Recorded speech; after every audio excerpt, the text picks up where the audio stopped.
नमस्कार दोस्तों, सत्यम सीखे में आप सभी का बहुत बहुत स्वागत है। दोस्तों, आज हम बात करना चाहेंगे कि आधुनिक भारत के इतिहास का प्रारंभ कहाँ से होता है।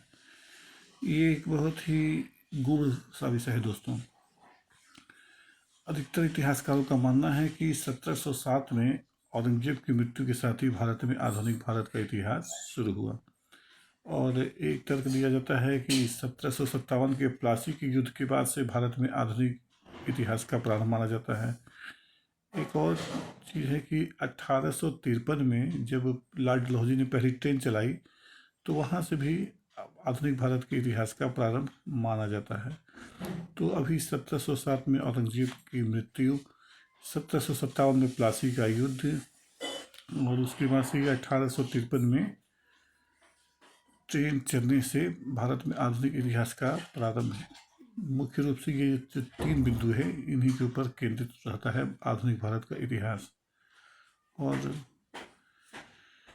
इसके साथ ही साथ दोस्तों, ये बहुत ही दिलचस्प सा मामला है। मेरे हिसाब से तो लगभग ये तीनों ही बातें अपनी अपनी जगह पे सही हैं, क्योंकि ट्रेन चलने से भारत में आधुनिक इंफ्रास्ट्रक्चर की शुरुआत मानी जाती है तथा आना जाना आसान हो जाता है। और एक तरह से देखा है तो मूल रूप से यही मेरे हिसाब से सही होना चाहिए।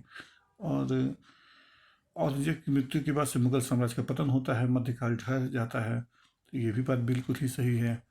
और उसके साथ ही साथ 1757 में प्लासी के युद्ध में हार के बाद अंग्रेजों ने पहली बार राजनीतिक रूप से अपने आप को मजबूती से यहाँ पे स्थापित किया, तो इस बात में भी पूरा का पूरा दम है। तो इन्हीं तीनों बिंदुओं के इर्द गिर्द आधुनिक भारत का इतिहास डोलता रहता है। शेर शेर कभी दोस्तों, जय हिंद, जय भारत।